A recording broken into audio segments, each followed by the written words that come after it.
or IBM number, and every concentration camp had an IBM customer site called the Hollerith Department or the Hollerith section. It was called Hollerith Abteilung. This number ultimately became tattooed on some people's forearms. That's correct. The Auschwitz number began as an IBM number. Remember, the IBM Hollerith system or punch card system was not just a way of keeping track of people. It could keep track of warehouses, of inventory, of transportation, of trains, of individuals, of groups, of payments.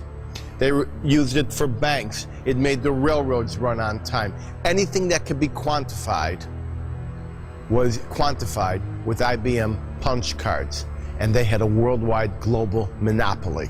This appealed dynamically to the Nazis because they wanted to control everything.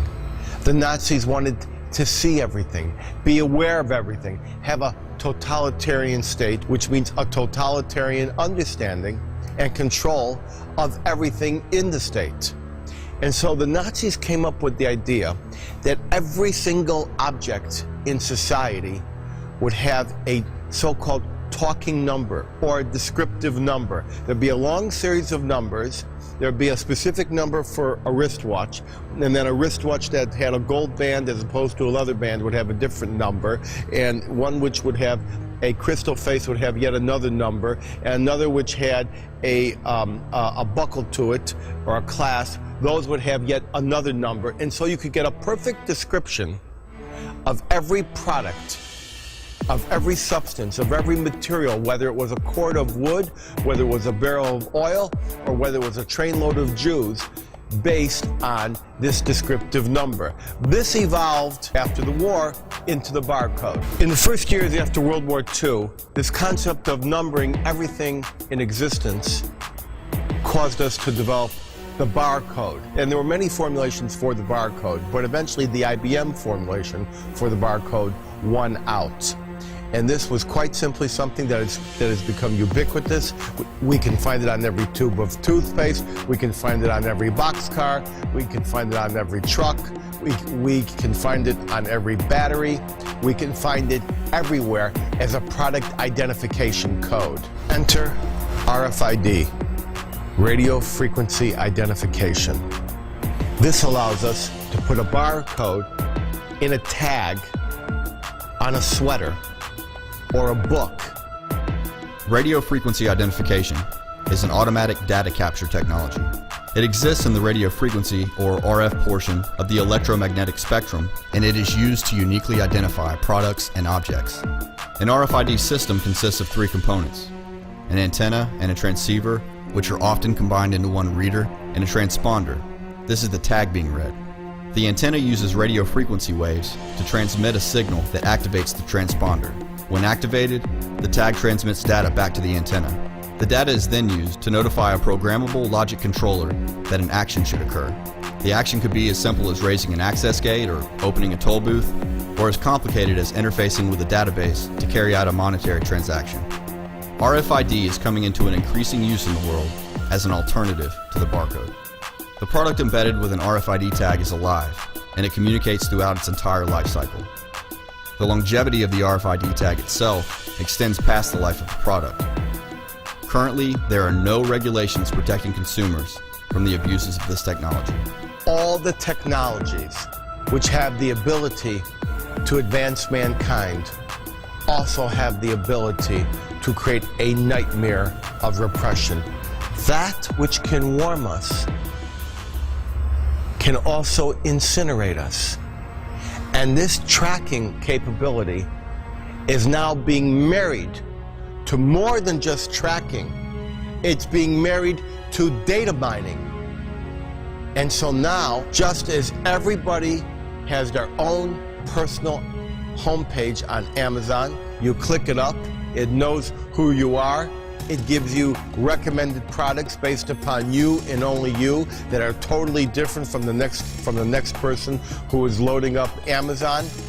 They can now marry the information of an RFID tag with the individual, his likes, his dislikes, his problems in society, his threat to society? Or can we say his perceived threat to society? Or can we say there is a society that might perceive him as a threat, and they will use this RFID technology in the same way that they have used fingerprints and DNA and electronic surveillance and IBM Hollerith punch cards in the past for evil means and for evil ends. Now, what are we talking about?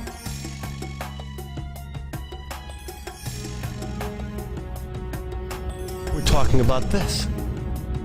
This is an injectable RFID chip funded by IBM to a company that does not resemble IBM, so IBM can ultimately have complete access to and take over this technology. And right here, let's not drop this, this is the injectable chip that is planned for patients, for dogs, for pets. In previous short films, we have investigated the use of implants in animals. We looked at the studies of Dr. Jose Delgado's research in the 1960s, where he implanted electrodes into the midbrain of a normally hostile bull. By means of a remote control, he used radio frequency to short-circuit the rage signals, stopping the bull before it reached the matador. We have also looked at a similar study on cats, where the opposite was accomplished. Rage signals were created via radio frequency, causing the cats to attack.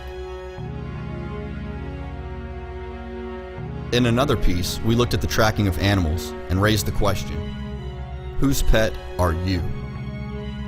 But today, we are going to focus on the puppeteer and look at who is controlling the strings and what they have planned for the marionettes. On the 6th of July 2009, a portly Scott Silverman, the CEO of Verichip Corp., the company who owns the patent for the human implantable RFID chip, announced, Verichip Corporation supports legislation banning forced microchip implantation. And thus another agonizing act was completed in their clown, human implantable RFID rodeo show. Scott Silverman trumpeted, for years we as a company have enforced a strict privacy policy that starts with the voluntary use of our Verimed HealthLink patient identification system, which includes our implantable microchip, the Verichip. The primary application of our Verimed HealthLink patient identification system and the Verichip microchip is to identify high-risk patients and their medical records in an emergency or clinical situation. Scott Silverman continued, in general, we are supportive of legislation that prohibits forced implants. As long as legislators understand the primary application of Verichip and the benefits it can provide, we support, in fact we started, the voluntary nature of implantable RFID. Why would Verichip Corp. Issue such a press release, we ponder? Having been dogged by civil libertarians, privacy advocate groups, and being the butt of hacking security flaws, the death knell was sounded when Dr. Catherine Albrecht released her research article, Microchip, Induced Tumors in Laboratory Rodents and Dogs, a review of the literature.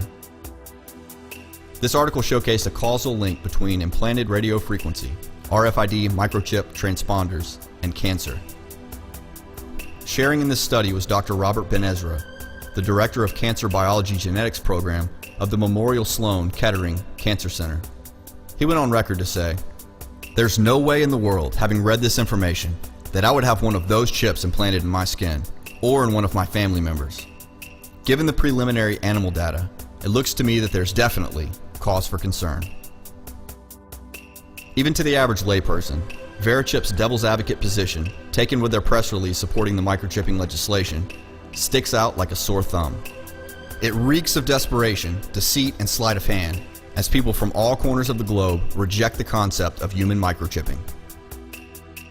The company has now attempted to eliminate their Achilles heel by distancing itself from mandatory human chipping.